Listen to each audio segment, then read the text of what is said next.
Namaskar everyone. So, as promised, मैं live आ गई हूँ। बहुत लोगों ने रिक्वेस्ट किया था कि मैं इंस्टाग्राम और फेसबुक दोनों पे लाइव आई हूँ, तो पहली बार ये कोशिश कर रही हूँ। होप आपको पसंद आएगी। तो आज मैं जैसे कि मैंने आपको बताया था कि हम कुछ पोइट्री पढ़ेंगे, कुछ नज़में पढ़ेंगे, कुछ शेर व शायरी करेंगे साथ ही में, क्योंकि आज रिपब्लिक डे है। सबसे पहले आप सभी को रिपब्लिक डे की बहुत बहुत शुभकामनाएं। और हाय एवरीवन। पहले मैं क्यों ना, हाय राजलक्ष्मी जी, कैसी हैं आप? पहले मैं शुरू करना चाहती हूँ एक बहुत ही कमाल की शायर जिन्होंने हमेशा देशभक्ति की पेट्रियाटिक कविताएं लिखी हैं, और एक बहुत कमाल की किताब मेरे हाथ लगी है। ये किताब है इकबाल की शायरी और राष्ट्रीय चेतना। सैयद मुजफ्फर हुसैन बनी ने ये कलेक्शन लिखा। बहुत ही कमाल की, बहुत पुरानी किताब है। ये मेरे लाइब्रेरी में बहुत सालों से है। और इकबाल साहब को तो हम सभी जानते हैं, राइट? उन्होंने इतनी कमाल की रचनाएं लिखी हैं। इनफैक्ट उनके बारे में मैं थोड़ा बहुत आपको बताना चाहूँगी, क्योंकि बहुत सारे लोग हमारे बहुत बड़े बड़े शायरों से वाकिफ़ नहीं है। यंग जनरेशन जो है वो उनसे वाकिफ़ नहीं है। इकबाल साहब के बारे में बताऊंगी कि उनकी जो पहली उर्दू कविताओं का कलेक्शन था बाग़ दरा, 1924 में पब्लिश हुआ था। Can you believe it? उन्होंने उस वक्त ये सारी इनकलाबी कविताएं और रचनाएं लिखी थी जब हम सभी, हमारे फ्रीडम फाइटर्स आज के इस दिन को देखने के लिए लड़ रहे थे। तो जाहिर है कि उनकी कुछ रचनाएं तो आज होनी ही चाहिए, है ना? सो 1924 में नज़मों की उनकी पहली जो कलेक्शन थी बाग़ दरा, वो पब्लिश हुई थी, वो प्रकाशित हुई थी। और 1899 में, सोचिए, लाहौर में अंजुमन हिमायत इस्लाम के जो राष्ट्रीय प्रोग्राम होता था, वार्षिक सम्मेलन में, उन्होंने अपनी कविता पढ़ी थी नालाए यतीम। ये इतनी प्रेशियस बातें हैं, ये इतनी रेयर बातें हैं कि जो हमें कहीं पढ़ने को नहीं मिलेगी, और अगर हमारे सामने भी आएगी तो शायद बहुत सारी यंग जनरेशन को पता नहीं होगा। इसीलिए मैं ये उनके लिए भी पढ़ रही हूँ, और उन लोगों के लिए जो ख़ास तौर पर पोइट्री में इंटरेस्ट रखते हैं, अपना शौक़ रखते हैं। तो उन्होंने अपनी कविताएं पढ़ी और सारे लोग उनकी रचनाओं को पढ़कर झूम उठे। एक बहुत ही कमाल की रचना उन्होंने लिखी थी हिमालय के बारे में। उस वक्त जब हम आज़ादी के लिए लड़ रहे थे, हिमालय के लिए उन्होंने क्या लिखा था, मैं आपके लिए ज़रूर पेश करना चाहूँगी। इरशाद फरमाइए। ए हिमाला ए फसील किश्न हिंदुस्तान, ए हिमाला ए फसील किश्वर हिंदुस्तान, चूमता है तेरी पेशानी को झुककर आसमां। फसील किश्वर हिंदुस्तान मीन्स जो चार दीवारी है हिंदुस्तान की, जो बाउंड्री है, वो कहा है उन्होंने हिमालय को। ए हिमाला ए फसील कीश्वर है हिंदुस्तान, चूमता है तेरी पेशानी को झुककर आसमां। तुझ में कुछ पैदा नहीं देरी ना रोज़ी के निशान, तुझ में कुछ पैदा नहीं देरी ना रोज़ी के निशान, तू जवां है गर्दिश जाम व सहर के दरमियाँ। तुझ में कुछ पैदा नहीं देरी ना रोज़ी के निशान, तू जवां है गर्दिश शाम व सहर के दरमियाँ। एक जलवा था कली में तूरे सीना के लिए, तो तजल्ली है सराया चश्म बीना के लिए। तजल्ली मीन्स रोशनी। तो ये कमाल की रचना इकबाल साहब ने लिखी थी, और हिमालय को उन्होंने प्रोजेक्ट किया था कि किस तरह से हिमालय हिंदुस्तान की रक्षा करता है, हिंदुस्तान की बाउंड्री है। और एक कमाल की जो हम सभी ने बहुत गाई है, बहुत हमारे जहन में है, वो मैं पढ़ना चाहूँगी आपके लिए। सारे जहाँ से अच्छा हिंदुस्तान हमारा, हम बुलबुलें हैं इसकी ये गुलसितां हमारा। गुर्बत में हो अगर हम रहता है दिल वतन में, समझो वहीं हमें भी दिल हो जहां हमारा। पर्वत वो सबसे ऊंचा हमसाया आसमां का, फिर से एक बार हिमालय की बात हो रही है। पर्वत वो सबसे ऊंचा हमसाया आसमां का, वो संतरी हमारा वो पासवां हमारा। गोदी में खेलती है इसके हजारों नदियाँ, गुलशन है जिसके दम से रश्के जना हमारा। ए आब आब रूद गंगा, वो दिन है याद तुझको, उतरा तेरे किनारे जब कारवां हमारा। मजहब नहीं सिखाता, वेरी इंपॉर्टेंट, ये आज़ादी के पहले इन्होंने लिखी और आज के दौर में कितनी इंपॉर्टेंट है, पेश नज़र है। मजहब नहीं सिखाता आपस में बैर रखना, हिंदी है हम वतन है हिंदुस्तां हमारा। इकबाल कोई मरहम अपना नहीं जहां में, इकबाल कोई मरहम अपना नहीं जहां में, मालूम क्या किसी को दर्दे निहा हमारा।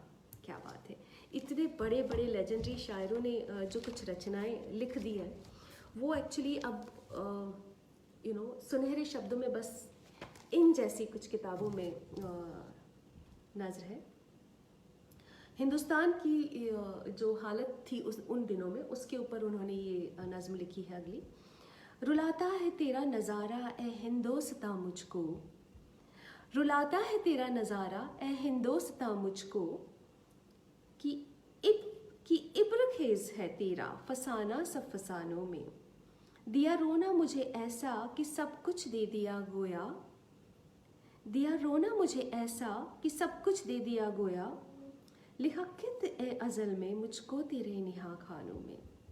और एक बात जो बहुत बहुत ज़रूरी है, हम सब के लिए इसे गांठ बांध लेना बहुत ज़रूरी है, न समझोगे तो मिट जाओगे ए हिंदुस्तां वालों, न समझोगे तो मिट जाओगे ए हिंदुस्तां वालों, तुम्हारी दास्तां तक भी ना होगी दास्तानों में। क्या बात है, कितनी गहरी बात इन्होंने इन दो लाइनों में कही है कि न समझोगे तो मिट जाओगे ए हिंदुस्तां वालों, तुम्हारी दास्तां तक भी ना होगी दास्तानों में। तो इसीलिए आज जो हालात हैं हमारे देश के, बहुत दुख हो रहा था मुझे आज देखकर कि आज 26 जनवरी है और किस तरह से राजधानी दिल्ली का जो हाल था, ये सब बहुत दुखदाई है। लेकिन आज क्योंकि अच्छी बातें करनी है और अच्छी अच्छी शायरियाँ आपको सुनानी है, अच्छी नज़में आपको सुनानी है, इसलिए मैं अब एक बहुत ही कमाल के शायर की कुछ रचनाएं आपके सामने पेश करना चाहूँगी। ये एक बहुत ही कमाल की एक और दूसरी किताब जो मेरी लाइब्रेरी से जो मेरे कमाल की कलेक्शन है, जिन्हें मैं जेवरों से ज़्यादा संभालती हूँ, ये साजन पेशावी जी की कलेक्शन है, जिन्होंने जितने भी चर्चित शायर रहे अपने ज़माने के, उस समय के, उन्हें कंपाइल किया है और ये किताब छापी गई थी। तो अब हम बात करेंगे अब्राहिम ज़ौक़ साहब की। आप में से कितनों ने अब्राहिम ज़ौक़ साहब को सुना होगा? मुझे खुशी होगी अगर आप में से कोई बताएगा कि आपने सुना है। Hi everyone. सो इब्राहिम ज़ौक़ साहब के बारे में मैं आपको बताऊंगी कि दिल्ली की टकसाली ज़ुबान और मुहावरों के बादशाह कहे जाने वाले उस्ताद शेख मोहम्मद अब्राहिम ज़ौक़, उनका जन्म जो हुआ था वो हुआ था 1789 में दिल्ली में हुआ था। बहादुर शाह जफ़र साहब के उस्ताद थे ये। सोचिए कितने महान शायर रहे होंगे। बहादुर शाह जफ़र का नाम हम सब ने सुना है, उनकी शायरी हम सब ने सुनी है। ओके, सो उनके उस्ताद ये माने जाते हैं। लोग कहते हैं कि ज़ौक़ की अनगिनत गज़लें ज़फ़र स्वयं ले लिया करते थे, खुद ले लिया करते थे। हालांकि इस बात का कोई प्रूफ नहीं है, फिर भी ऐसा कहा जाता है। ज़ौक़ साहब अपनी जो बेहतरीन गज़लें होती थी, जो बेहतरीन रचनाएं होती थी, वो हमेशा बहादुर शाह जफ़र साहब को दे दिया करते थे। देखिए क्या कमाल की बॉन्डिंग रही होगी उस ज़माने में कि एक शायर के लिए, एक पोइट के लिए सबसे ज़्यादा पॉजेसिव होता है वो अपनी रचना के लिए, अपनी नज़्म, पोइट्री या गज़ल के लिए, और ज़ौक़ साहब वही बहादुर शाह जफ़र साहब को दे दिया करते थे। तो इनकी मैं कुछ कमाल की रचनाएं आपके लिए पढ़ना चाहूँगी इस वक्त, और बाद में मैं अपनी भी पढ़ूँगी, आपके मैसेजेस में पढ़ रही हूँ। अब तो घबरा के ये कहते हैं कि मर जाएंगे, अब तो घबरा के ये कहते हैं कि मर जाएंगे, मर के भी चैन न पाया तो किधर जाएंगे। तुमने ठहराई अगर गैर के घर जाने की, तुमने ठहराई अगर गैर के घर जाने की, तो इरादे यहाँ कुछ और ठहर जाएंगे। सामने चश्मे गौहर बार के कह दो दरिया, सामने चश्मे गोहर बार के कह दो दरिया। चश्मे गोहर बार मतलब मोती बरसाती हुई आंखें। सामने चश्मे गोहर बार के कह दो दरिया, चढ़ के घर आए तो नजरों से उतर जाएंगे। हम नहीं वो जो करे खून का दावा तुझ पर। हम नहीं वो जो करे खून का दावा तुझ पर, बल्कि पूछेगा खुदा भी तो मुकर जाएंगे। आज दोज़ख की भी हो जाएगी पानी पानी, आग दोज़ख की भी हो जाएगी पानी पानी, जब ये आंसू अर की शर्म से तर जाएंगे। ये बहुत खालिस उर्दू है और मैं आपको समझा दूंगी अगर आपको कोई शब्द समझ में नहीं आते तो। सतीश सत्यार्थ जी हाय, आई एम श्योर आप इंजॉय करेंगे ये और बहुत सारे लोग जो देख रहे हैं इस वक्त, thank you so much for joining. पहुंचेंगे रह गुजरे यार तलक हम क्यों कर, पहुंचेंगे रह गुजरे यार तलक हम क्यों कर, पहले जब तक न दो आलम से गुजर जाएंगे। नहीं पाएगा निशा कोई हमारा हरगिज, नहीं पाएगा निशा कोई हमारा हरगिज, हम जहां से रवि से तीर नजर जाएंगे। यानी रवि से तीर नजर मतलब आंखों की जो स्पीड से बाण चलते हैं, नैनों की जो बाण चलते हैं उसकी तरह। नहीं पाएगा निशा कोई हमारा हरगिज, हम जहां से रवि से तीर नजर जाएंगे। ज़ौक़ जो मदरसे के बिगड़े हुए हैं मुल्ला, ज़ौक़ जो मदरसे के बिगड़े हुए हैं मुल्ला, उनको मैखाने में ले आओ सवर जाएंगे। वाह वाह वाह, ये मुझे बहुत कमाल लगी है लास्ट की 2 लाइन्स। एक बार फिर से आपकी नज़र है। ज़ौक़ जो मदरसे के बिगड़े हुए हैं मुल्ला, उनको मैखाने में ले आओ सवर जाएंगे। क्या बात है, क्या बात है। इब्राहिम ज़ौक़ साहब की ये रचना मैंने आपके लिए पेश की थी और मैं चाहती हूँ कि इस तरह की कमाल की जो चीज़ें हैं हमारे लेजेंडरी शायरों ने जो लिखी हुई है वो आप पढ़ना शुरू करें, क्योंकि ये हमारी लेगेसी है। इसीलिए जो हमारा फेस्टिवल है, मेरा नहीं कहूँगी, मेरे साथ बहुत सारे लोग जुड़े हुए हैं उनमें, उस फेस्टिवल को इसीलिए शुरू किया गया था ताकि जो हमारी लेगेसीज है, हमारा लिटरेचर, हमारी आर्ट कल्चर, उससे हम आगे वाली जनरेशन को बता सकें कि क्या कमाल का लिखा हुआ है। Thank you so much, thank you so much. Shazia Ansari ji, thank you so much. और बहादुर शाह ज़फ़र साहब की बात हुई है तो उनकी बात तो बिल्कुल करनी ही पड़ेगी, क्योंकि ज़माना उनका था कमाल का। और कहते हैं ना, मुगलिया सल्तनत के वो अंतिम बादशाह थे, आखिरी बादशाह थे। और उनकी शायरी जो है वो बहादुर शाह ज़फ़र के नाम से फेमस हुई है। उनका जो बर्थ हुआ था पता है आपको, 1775 1775 सन में हुआ था।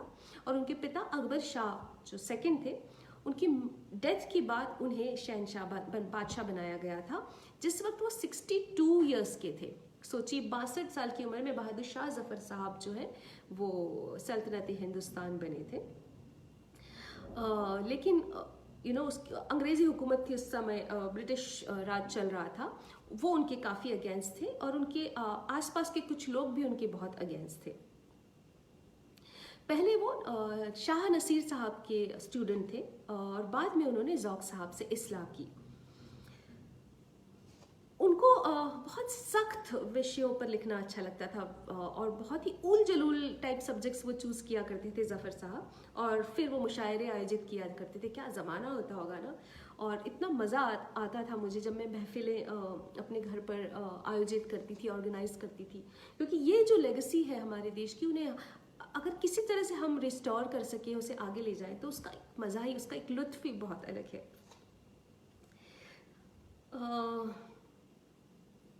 उन्होंने पता है दिल्ली का जो लाल किला है उसमें भी काफ़ी मुशायरों का आयोजन किया और मिर्ज़ा गालिब जैसे नामवर शायर भी उसमें शामिल होते थे। वाह वाह वाह, कमाल। काश उस ज़माने में मैं पैदा हुई होती, या हुई तो होंगी, मुझे याद नहीं होगा, लेकिन तभी शायद ये रीज़न है कि इस तरह की लेगेसी से, इस तरह का जो हमारा हेरिटेज है साहित्य का, उससे इतना लगाव है मुझे। और उनकी बहुत ही फेमस रचना मैं आपके लिए पढ़ना चाहूँगी, न किसी की आँख का नूर हूँ। इरशाद फरमाइए। न किसी की आँख का नूर हूँ, न किसी के दिल का करार हूँ, जो किसी के काम न आ सका मैं वो एक मुश्ते गुबार हूँ। मेरा रंग रूप बिगड़ गया, मेरा यार मुझसे बिछड़ गया, जो चमन खिज़ा से उजड़ गया मैं उसी की फसले बहार हूँ।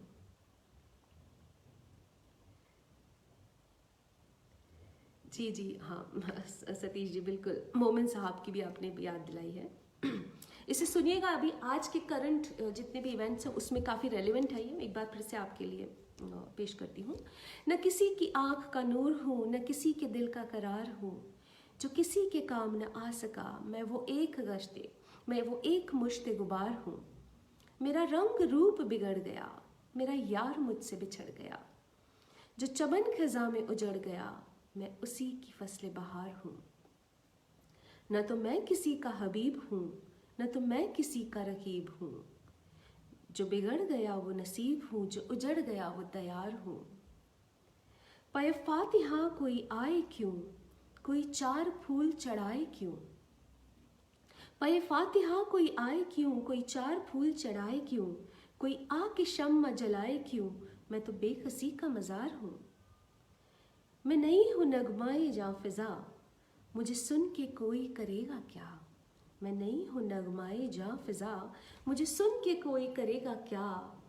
मैं बड़े विरोग की हूँ सदा, मैं बड़े दुखों की पुकार हूँ। वो हंसी के दिन, वो खुशी के दिन, वो हंसी के दिन, वो खुशी के दिन, गए हश्र याद सी रह गई। कभी बादा जमाए नाब था, मगर अब मैं उसका उतार हूँ। कभी बादा जमाए नाब था, मगर अब मैं उसका उतार हूँ। शुक्रिया शुक्रिया शुक्रिया। ये आज के दौर में आपको कैसे रेलिवेंट लगती है? इसकी कुछ पंक्तियाँ शायद आपको सुशांत की याद ज़रूर दिलाएंगी। मेरा रंग रूप बिगड़ गया, मेरा यार मुझसे बिछड़ गया, जो चमन खज़ां में उजड़ गया, मैं उसी की फसले बहार हूँ।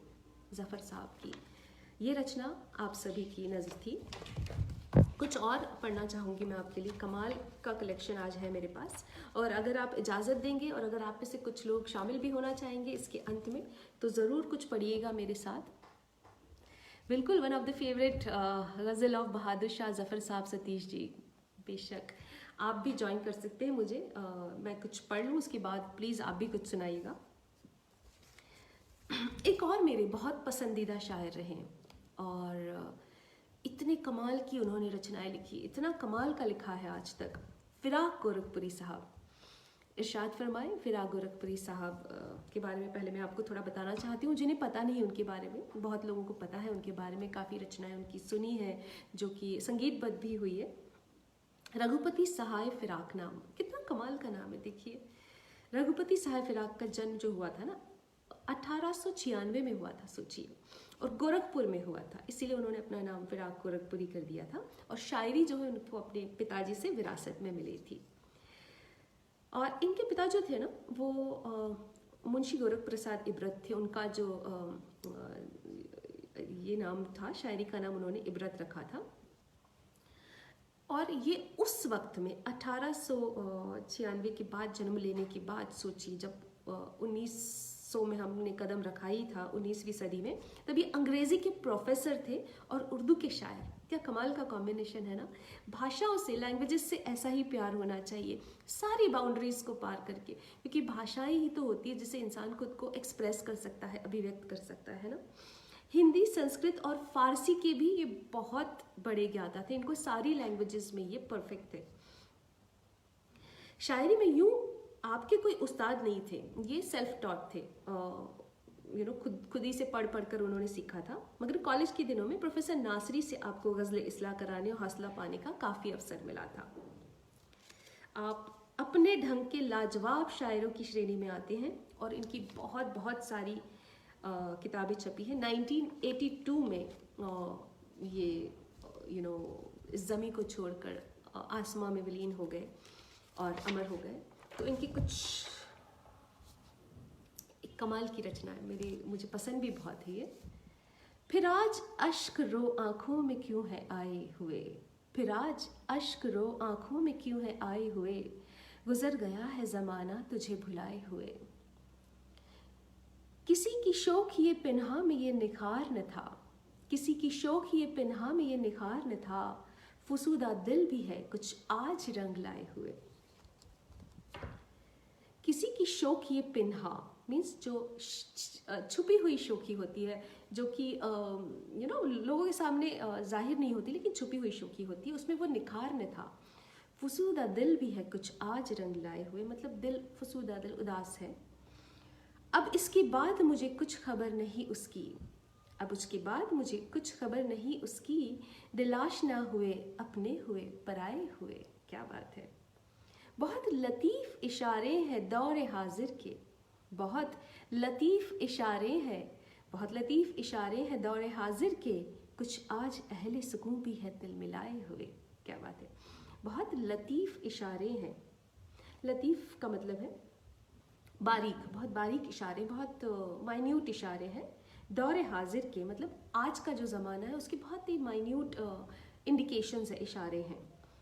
कुछ आज अहले सुकून भी है दिल मिलाए हुए, मतलब जो दिल का सुकून है, जो दिल को शांति पसंद है, वो भी कुछ तिल मिलाई हुई सी है। निसार करने को तुझ पर कहाँ से लाए खुशी, निसार करने को तुझ पर कहाँ से लाए खुशी, यही है कुछ गमे पिन्हा बचे बचाए हुए। मतलब तुझ पे निसार करने के लिए मैं खुशी कहाँ से लाऊं, जो मेरे पास है वो बस खजाना है ये गमे पिन्हा का, वही तुझ पर लुटा रहे हैं। क्या बात है। जो मंजिलें हैं वो बस रहरवाने इश्क की है, जो मंजिलें हैं वो बस रहरवाने इश्क की हैं, मतलब जो छिपा हुआ वो सांस उखड़ी हुई पाँव डगमगाए हुए। जो मंजिलें हैं वो बस रहरवाने इश्क की है, जो इश्क के राहगीर होते हैं, जो इश्क की राह के मुसाफिर होते हैं, उन्हें कहते हैं रहरवाने इश्क, कि उनके सांस उखड़ी हुई होती है और पैर डगमगाए होते हैं हमेशा।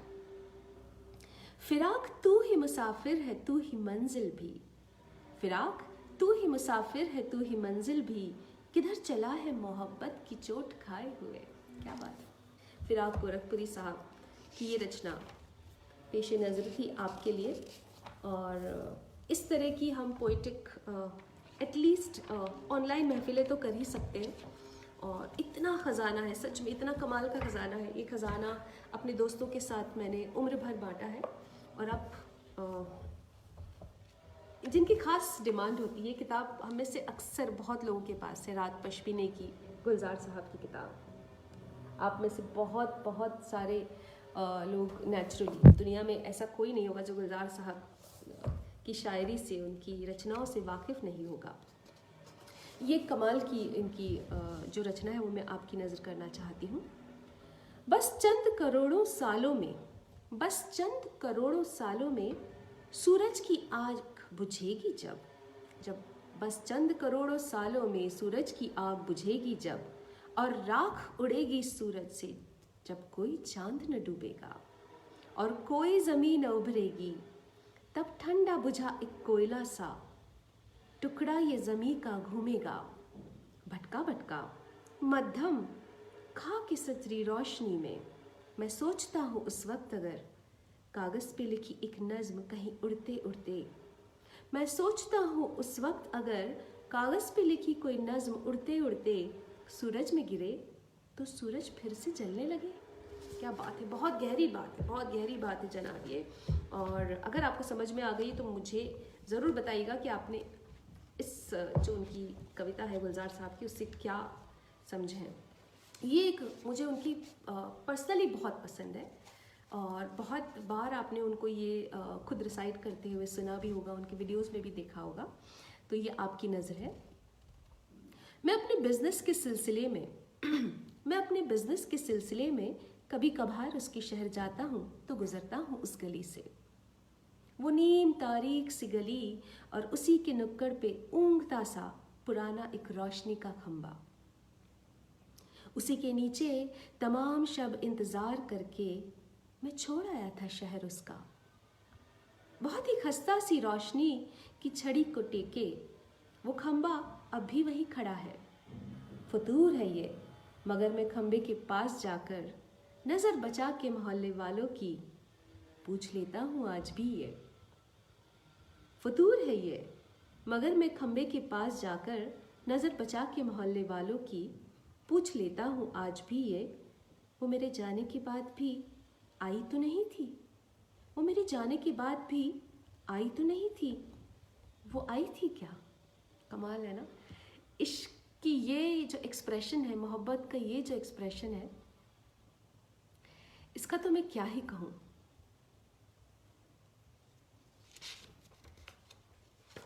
को मैं ज़रूर इन्वॉल्व करूँगी, इसमें इंक्लूड करूँगी, लेकिन कुछ और पढ़ना चाहती हूँ मैं।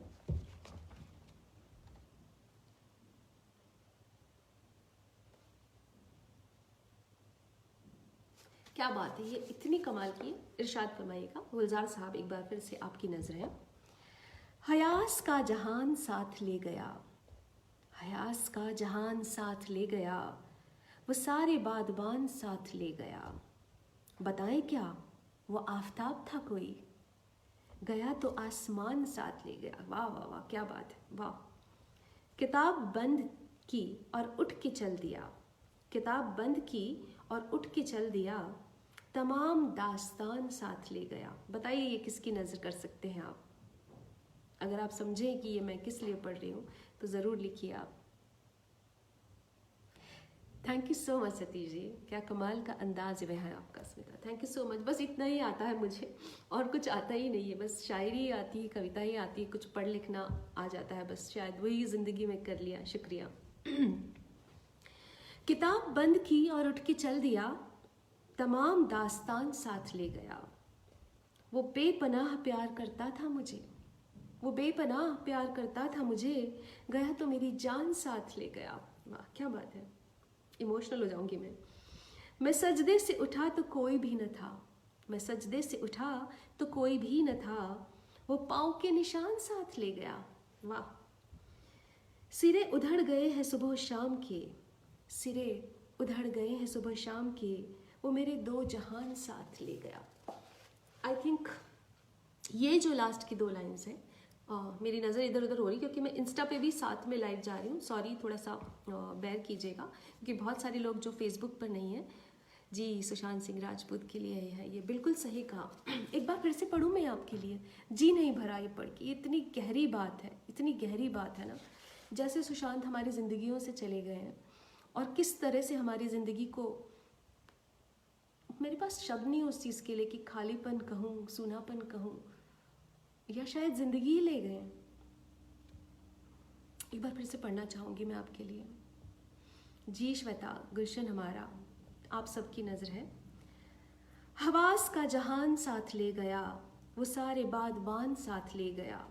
बताएं क्या वो आफताब था कोई, गया तो आसमान साथ ले गया। किताब बंद की और उठ के चल दिया, किताब बंद की और उठ के चल दिया, तमाम दास्तान साथ ले गया। वो बेपनाह प्यार करता था मुझे, गया तो मेरी जान साथ ले गया। मैं सजदे से उठा तो कोई न था, मैं सजदे से उठी तो कोई न था, वो पाँव के निशान साथ ले गया। सिरे उधड़ गए हैं, सिरे उधड़ गए हैं सुबह शाम के, सिरे उधड़ गए हैं सुबह शाम के, वो मेरे दो जहान साथ ले गया, वो मेरे दो जहान साथ ले गया। जी मैंने रिपीट की है एक्चुअली स्वयं, अभी ये स्वयं सिद्धा अभी रिपीट की थी मैंने ये। और अब एक और मेरी जो पहली किताब थी, मैं पंथ निहारूं, ये मेरी सेल्फ पब्लिश किताब थी। उस वक्त मुझे इतना पब्लिशिंग के बारे में पता नहीं था, कुछ कलेक्शंस थे मेरे ये। और ये एक्चुअली मेरे पर्स में ना एक डायरी हुआ करती थी जिसमें मैं अपनी कविताएं लिखकर छोड़ दिया करती थी। अनूप जलोटा जी के हाथ लग गई थी और उन्होंने मुझे तोहफे में, ये टाइटल भी उन्हीं का दिया हुआ है, मैं पंथ निहारूं। और उन्होंने मुझे इसका पहला जो प्रूफ रीडिंग करके गिफ्ट किया था कि स्मिता ये तुम्हारी किताब है, इसमें देख लो और कि कुछ अगर चेंजेस करने हैं, परिवर्तन करने हैं, और ये तो छपेगी ही। मैं बहुत हेजिटेंट होती थी पहले, क्योंकि मुझे लगता था कि ये जो कविता है ये बहुत पर्सनल है, बट मुझे उन्होंने सिखाया, अनूप जलोटा जी ने सिखाया कि एक आर्टिस्ट जो होता है उसका कुछ भी पर्सनल नहीं होता। वो जो लिखता है वो ज़माने के लिए लिखता है और उसे लिखते रहना चाहिए, शेयर करना चाहिए। मुझे थोड़ी सी नफरत दे दो ना, मतलब से भरी इस दुनिया के लिए, मतलब से भरी इस दुनिया के लिए मुझे भी थोड़ी सी नफरत दे दो ना। तुम्हारे प्यार में ऐसे डूबी हूँ कि नफरत करना भी भूल गई हूँ शायद। जब मक्कारी करते हैं लोग मुझ संग और मैं उनसे बदला लेना चाहती हूँ, तुम्हारी मीठी बातें याद आ जाती हैं मुझे और बदले की भावना भूल जाती हूँ मैं। जब धोखा देते हैं मेरे ही अपने और मैं उन्हें छोड़ देना चाहती हूँ, तुम्हारी मजबूत गिरफ्त याद आ जाती है मुझे और मैं स्वयं को अनचाही बेड़ियों में बांध लेती हूँ। तुम्हारे प्यार ने, तुमने सदा बस मुझे देना ही तो सिखाया है और अब लोगों ने मेरा चैन, मेरे अधिकार सब हड़प लिए हैं। इसीलिए तो कहती हूँ, पल दो पल के लिए ही सही मुझे भी थोड़ी सी नफरत दे दो ना, ताकि भावुक दिल की चीखें अनसुनी कर अपने हिस्से का 2 मुट्ठी सुख बटोर कर आ जाऊं मैं करीब तुम्हारे सदा सदा के लिए। तो ये थी मुझे भी थोड़ी सी नफरत दे दो ना। Thank you so much Satish ji, thank you so much. जी जी, इंस्टाग्राम पे एक्चुअली आप अपने नेम्स नहीं लिखते हैं तो मुझे पता ही नहीं चलता है। Thank you so much. और भी कुछ पढ़ना चाहती हूँ मैं अपनी इस किताब में पंत निहारों से आपके लिए, और क्योंकि बहुत लोगों ने रिक्वेस्ट की कि मैं अपनी कुछ कविताओं में से सुशांत के लिए कुछ पढ़ूँ, खास तौर पर जो मेरा लिखा हुआ है वो पढ़ना चाहती हूँ। इसका उन्वान है लौटते कदमों के निशान। आज तुम नहीं हो, कहीं भी तो नहीं हो, चले गए हो तन्हा छोड़कर मुझे, पर एक एहसास है जो जीवन से बांधे रखता है मुझे। जाने कैसा एहसास है वो, जैसे पास ही से तुम्हारी खुशबू का आता हुआ ठंडा झोंका जो भान कर आता है कि हाँ तुम कहीं नहीं हो, पर तुम्हारा प्यार वो अभी मौजूद है आसपास मेरे, और शायद जिंदगी भर साथ रहेगा मेरे, क्योंकि मुझे पता है ना कि तुम लौटे नहीं थे, लौटाए गए थे। क्योंकि मुझे पता है कि तुम लौटे नहीं थे, लौटाए गए थे। मैं वक्त से नहीं कहती कि वापस लौट आए, मैं वक्त से नहीं कहती कि वापस लौट आए, पर टकटकी बांधे हमेशा देखती रहती हूँ तुम्हारे लौटते कदमों के निशान। पर टकटकी बांधे हमेशा देखती रहती हूँ तुम्हारे लौटते कदमों के निशान, कि शायद ढूंढती हूँ उसमें कि शायद कहीं मिल जाए कारण तुम्हारे चले जाने का, या शायद ढूंढती हूँ उसमें कि कहीं मुझे मिल जाए कारण तुम्हारे चले जाने का, पर निराशा के सिवा कुछ भी हाथ नहीं लगता कभी। मैं तुम्हारे पद चिन्हों को झिंझोड़ कर पूछना चाहती हूँ, मैं तुम्हारे पद चिन्हों को झिंझोड़ कर पूछना चाहती हूँ कि बताओ क्यों चला गया वो, पर डरती हूँ क्योंकि छूने भर से उनके मिट जाने का भय है मुझे, और उन्हें मिटते ही तो नहीं देखना चाहती हूँ मैं तुम्हारे पद चिन्हों को झिंझोड़ कर पूछना चाहती हूँ कि बताओ क्यों चला गया वो, पर डरती हूँ क्योंकि छूने भर से उनके मिट जाने का डर है मुझे, और यही तो नहीं चाहती हूँ मैं, उन्हें मिटते ही तो नहीं देखना चाहती हूँ, क्योंकि बस यही निशा बाकी है। उन्हें मिटते ही तो नहीं देखना चाहती हूँ मैं, क्योंकि बस यही निशा बाकी है जो गवाह है कि तुम आए थे कभी, कि यही निशा बाकी है जो गवाह है कि तुम आए थे कभी। शुक्रिया। ये कुछ भारी भरकम हो जाती है, मुझे पता है।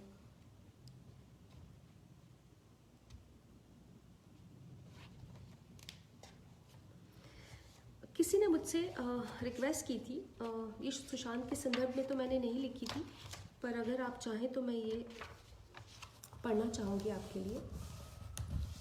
उपसंहार न हो, उपसंहार मतलब द एंड ना हो। द एंड क्यों नहीं होना चाहिए?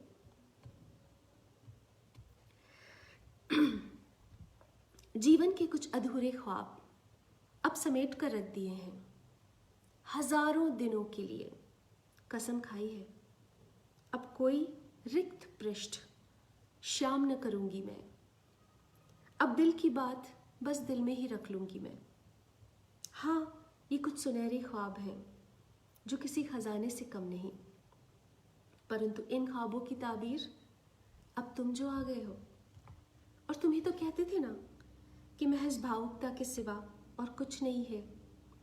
तो लो मान ली बात तुम्हारी, भावुकता में नहीं बहूंगी मैं, जीवन की हकीकत जान ली मैंने, तुमसे ही सीखा है बहुत कुछ, तुम्हें ही फिर बता रही हूँ। इंतज़ार करूँगी हमेशा तुम्हारे लौटने का, पर ये न भूलना कि इन ख्वाबों के पीछे अमिट अटूट अटल विश्वास है तुम्हारे रूप में। चाहे कहीं भी चले जाना, पर यह न बिसराना कि किसी के ख्वाब, किसी का विश्वास साथ लिए जा रहे हो तुम। अपने ख्वाबों को पन्नों पर लिखने की पुरानी आदत है मेरी, परंतु अब इन्हें ऐसे न सहेजूंगी, सारे जहां में बिखेर दूंगी। फिर चाहे कहीं भी चले जाना, ये ख्वाब विश्वास बनकर साथ रहेंगे तुम्हारे, और याद दिलाते रहेंगे हमेशा कि ख्वाबों का उपसंहार हो गया, परंतु विश्वास का कभी नहीं होता, वो तो अमर है। मैं रहूं ना रहूं, ये ख्वाब विश्वास बनकर साथ रहेंगे तुम्हारे हमेशा, और याद दिलाते रहेंगे कि ख्वाबों का उपसंहार हो गया, परंतु विश्वास का नहीं होता, वो तो अमर है। मैं रहूं ना रहूं, परंतु मेरा विश्वास जिंदा रहेगा। अगर यकीन हो तो अपने आप से पूछना, माना कि जीना मुश्किल है शब्दों की व्याख्या के बिना, तभी यकीन आए तो ज़रा सा पीछे मुड़ना, मैं ही तो दिखूंगी ना वहाँ, तुम्हें शुभकामनाएं देती हुई तुम्हारे उज्जवल भविष्य की, और कामना करती मिलूंगी मेरे जीवन का उपसंहार हो जाए। मैं ही तो दिखूंगी वहाँ, तुम्हें शुभकामनाएं देती हुई तुम्हारे उज्जवल भविष्य की, और कामना करती मिलूंगी मेरे जीवन का उपसंहार हो जाए। कभी उपसंहार न हो अपने प्यार का, कभी उपसंहार न हो अपने प्यार का। शुक्रिया, शुक्रिया। तो ये एक छोटी सी महफिल, एक छोटी सी कोशिश थी कि हम सब मिलकर कुछ अच्छी नज़मों को, कुछ अच्छी रचनाओं को याद कर सकें, उन्हें चेरिश कर सकें। अगर आपको पसंद आई है तो मुझे बताइएगा कि आप कब नेक्स्ट टाइम फिर इस मुशायरे में, इस डिजिटल मुशायरे में बैठना चाहेंगे और किन शायरों को सुनना चाहेंगे। और अगर आप कुछ प्रेजेंट करना चाहते हैं तो ज़रूर आ जाइए, मैं कोशिश करती हूँ। रिक्वेस्ट भेजिए, अगर आप रिक्वेस्ट एक्सेप्ट कर सकते हैं तो शायद आपको ऐड कर रहे हैं। अच्छा, आपने डिक्लाइन कर दिया है, okay okay. So I think फिर आज के लिए इतना ही, राइट? ओके सतीश जी, शायद मुझे लगता है कि हाय, कैसे हैं आप? हाय, आई एम गुड। बहुत स्वागत है आपका। ये पहला डिजिटल थैंक यू। मुशायरा बहुत महीनों के बाद मैंने रखा है। जब लॉकडाउन हुआ था तो मैं हर रोज एक पोएट्री की इवनिंग रखती थी, ताकि हम लोग बहुत मायूस हो गए थे कोरोना की वजह से। लेकिन फिर कुछ समय ही ऐसा आ गया कि कविताएं बंद हो गई, महफिलें बंद हो गई, रोशनियां बंद हो गई, रौनक बंद हो गई। एनीवेज, आज मैं कुछ शायरों को याद कर रही थी। आई होप आपको पसंद आई होगी। मैं कहना चाहूंगा कि ये बहुत अच्छा किया आपने, और जी, ये अच्छा इनिशिएटिव है, क्योंकि आप इससे रूबरू भी हो रहे हो, और आप अपनी पसंदीदा गजलें, नज्म, या आपके अपने जो गजल और नज्म और जो कविताएं हैं वो लोगों के सामने आ रही हैं। जी। तो इट्स गुड। तो आप कुछ सुनाना चाहेंगे? आप बहुत अच्छा लिखते हैं और मैं फॉलो करती हूँ आपको। Thank you so much, thank you so much. मैं अपनी एक गजल सुना देता हूँ आपको। जी जी, अभी 6 बजे से मेरा एक इवेंट भी, ऑनलाइन इवेंट है, तो मैं बस उसमें जाने वाला हूँ, तो मैं जी, हाजिर कर देता हूँ, जरूर बिल्कुल हाजिर कर देता बिल्कुल बिल्कुल बिल्कुल, इरशाद। हूँ। उस गली में दिल लुटा था एक तरफा, क्या उस बात गली में दिल लुटा था एक तरफा, बन गया था मैं तमाशा एक तरफा। क्या बात है, वाह। उस गली में दिल लुटा था एक तरफा, बन गया था मैं तमाशा एक तरफा। नाम लिखकर हमने भी पन्ने भरे हैं, नाम लिखकर हमने भी पन्ने भरे हैं। इश्क हमने भी किया था एक एक तरफ। तरफा। क्या बात है, क्या बात, शुक्रिया। क्या बात। नाम लिखकर हमने भी पन्ने भरे हैं, इश्क हमने भी किया था एक तरफा। कर गया था इश्क में मैं भी बगावत, कर गया था इश्क में मैं भी बगावत, इश्क में मैं भी लड़ा था एक तरफा। एक तरफा, क्या बात है, वाह वाह वाह वाह वाह, क्या बात है, वाह। शुक्रिया, बेहद शुक्रिया, बेहद शुक्रिया। कर गया था इश्क में मैं भी बगावत, इश्क में मैं भी लड़ा था एक तरफा। और ये शेर आखिर है कि खूब देखे हैं हंसी दुनिया में लेकिन, ये मैं आपको नजर करता हूँ स्मिता। शुक्रिया शुक्रिया शुक्रिया इरशाद, बताइए। खूब देखे हैं हंसी दुनिया में लेकिन, तेरी बातें तेरा लहजा एक तरफा। आहा, क्या बात है, क्या बात है, क्या बात है, शुक्रिया शुक्रिया शुक्रिया, शुक्रिया। कमाल है, कमाल है। आपके साथ तो नहीं पूरा मुशायरा ही करना चाहिए मुझे लगता है। आज आपको नहीं, हम जल्दी जाने थैंक यू देंगे, सो मच, कोई बात थैंक यू नहीं। So much. ये जरूर प्री जरूर, आई प्लान वुड नहीं लव था। To, I would love to join. Thank you so much, thank you perfect, so तो मच। हम लोग प्लान करके नेक्स्ट वीक सम जरूर, time whenever everybody is available, जब सबकी सहूलियत बेशक होगी तब एक बार फिर से आते हैं। बहुत बहुत बेशक। शुक्रिया Satish ji thank you so join much, करने के थैंक लिए, you so thank you much. So much, thank you. Thank you. So friends, I hope मुशायरे की ये शाम आपको पसंद आई होगी, और आप क्या इजाफा चाहते हैं इसमें, आप क्या एडिशंस चाहते हैं और क्या सुनना चाहते हैं, मुझे ज़रूर लिखिएगा। अभी आपसे इजाज़त चाहूँगी।